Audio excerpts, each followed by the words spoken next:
Salam sejahtera Kristus jemaat Tuhan. Setiap kali kita tiba di kesempatan mesbah keluarga seperti ini, berapa banyak di antara kita yang mengatakan, "Thanks God, it's Friday." Bukan saja kita senang karena memasuki masa-masa weekend, besok tidak ngantor dan kita bisa kumpul bareng lagi dengan keluarga di rumah, tetapi juga kita harusnya bisa mengatakan, "Thanks God, it's fellowship." Terima kasih Tuhan, hari ini kami bersekutu bareng lagi dengan anggota keluarga. Sungguh indah saudara kalau kita bisa merasakan sukacita dan syukur untuk kesempatan di setiap hari Jumat seperti ini. Bahkan seharusnya setiap hari kita mengucap syukur. Baik saudara, sebelum kita merenungkan firman Tuhan, mari kita minta sekali lagi Roh Kudus yang ada di hati kita untuk menyiapkan pikiran dan hati kita. Kita berdoa. Bapa di dalam sorga, kami sungguh bersukacita dan bersyukur kami kembali memasuki masa-masa weekend untuk kami boleh bersekutu bersama dengan anggota keluarga di dalam mesbah keluarga setiap minggu. Kami bersyukur untuk kesempatan anugerah yang Tuhan berikan seperti ini. Kiranya sebelum kami merenungkan firman Tuhan, Tuhan menyiapkan hati dan pikiran kami untuk kami boleh mengerti, memahami, dan juga kami boleh semakin kuat berjalan bersama dengan Tuhan di dunia ini. Terima kasih Tuhan Yesus, berkati setiap kami yang mengikuti mesbah keluarga pada hari ini. Di dalam nama Tuhan Yesus, kami berdoa dan mengucap syukur. Amin. Saudara-saudara yang dikasihi Tuhan, tema perenungan mesbah keluarga kita di minggu ini adalah Take it for granted. Take it for granted. Take for granted memiliki arti tidak peduli atau tidak menghargai karena menganggap memang hal tersebut sudah seharusnya begitu. Sudah sepantasnya saya mendapatkan seperti itu.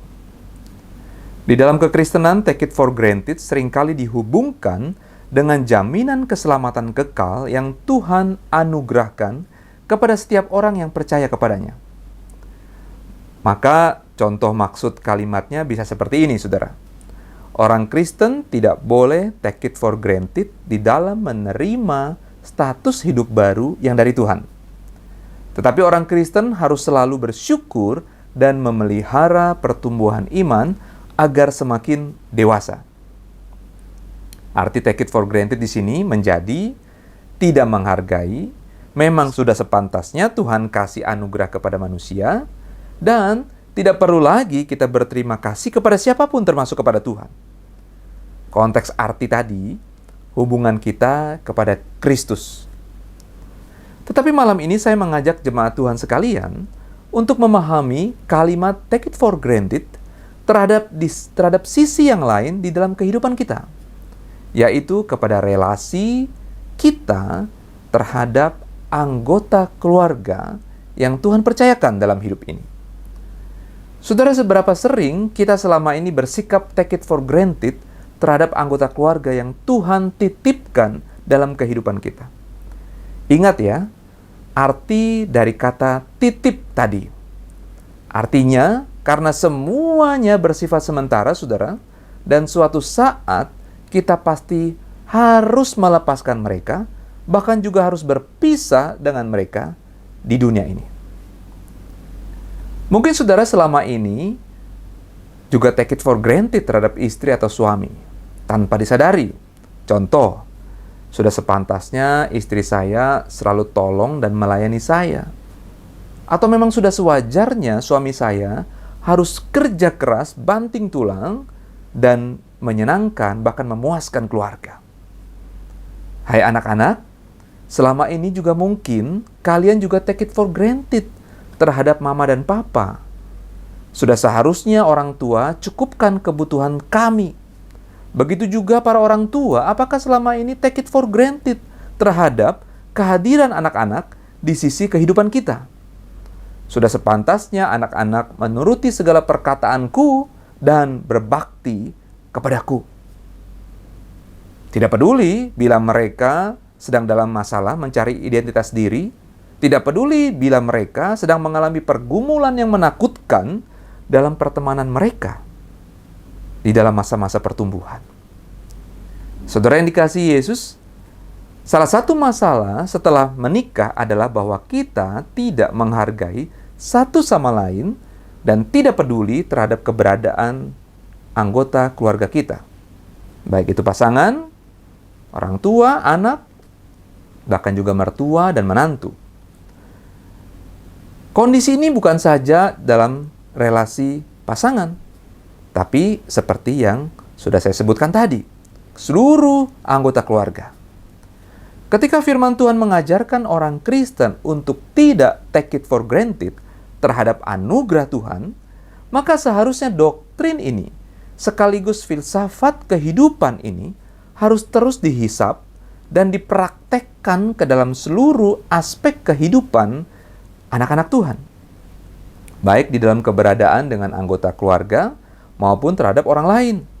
Baik itu di dalam lingkungan sekolah, baik dalam lingkungan pekerjaan, bisnis, pertemanan, bahkan sampai di dalam lingkungan kita bergereja dan juga pelayanan di gereja. Saudara, kita sering mendengar dan melihat, bahkan mungkin juga kalau kita mau jujur, kita juga suka mengalami, istri atau suami yang tidak lagi dihargai, tidak dipedulikan lagi oleh pasangannya. Anak-anak dengan orang tua yang tidak lagi saling care.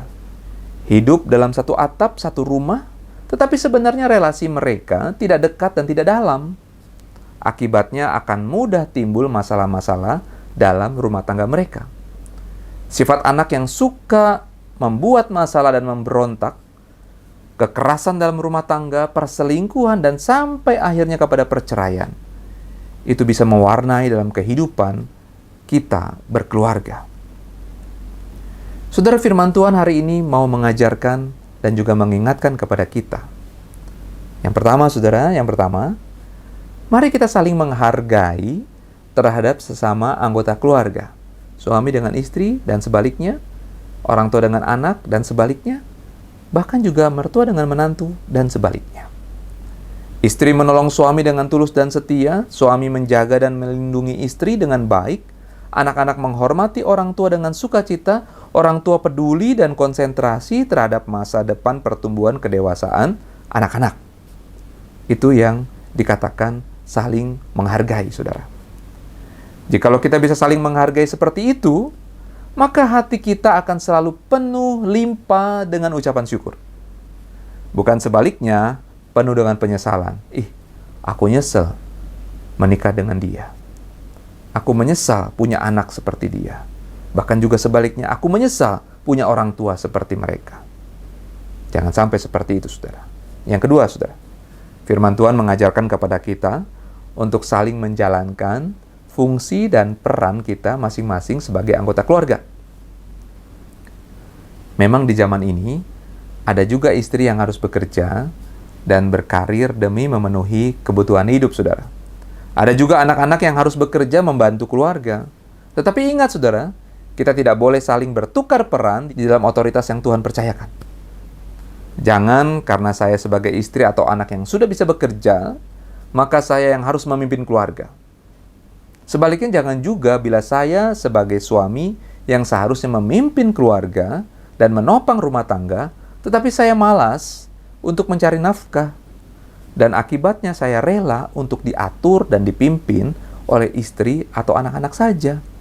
Jangan seperti itu, saudara. Begitu juga para mertua, kita bukanlah pemimpin dan penguasa dalam rumah tangga anak-anak kita. Sekalipun kita kaya dan banyak harta, saudara, tetapi jadilah teladan yang baik bagi para generasimu. Sehingga para menantumu bisa menaruh rasa sayang, rasa hormat, seperti mereka menganggapmu sebagai orang tua kandung mereka sendiri. Yang ketiga, saudara, firman Tuhan mau ingatkan kepada kita semua ada di dalam grace period. Waktu yang sementara, waktu anugerah.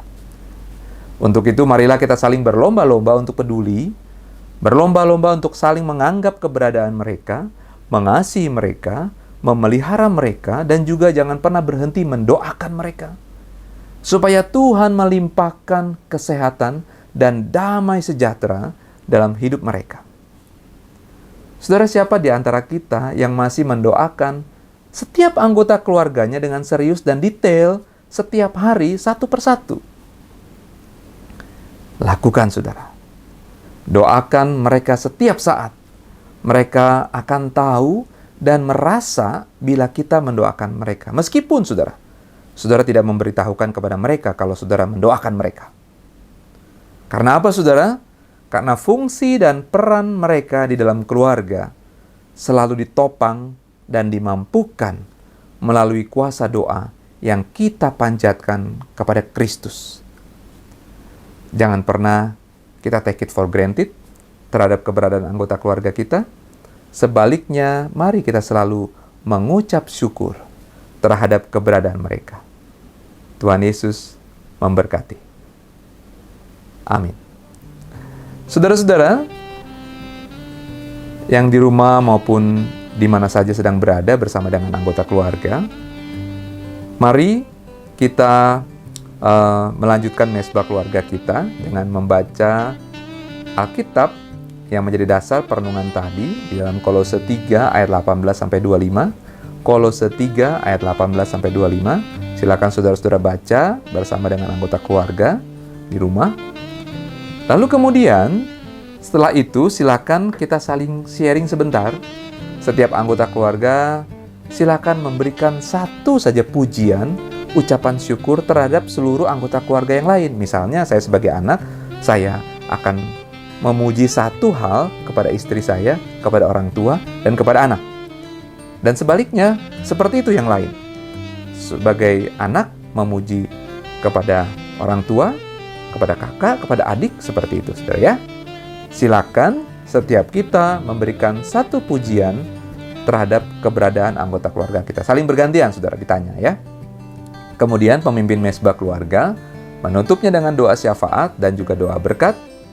Dan sampai berjumpa lagi di minggu yang akan datang, di hari dan waktu yang sama, di dalam mesbah keluarga GKR Jemaat Gedong.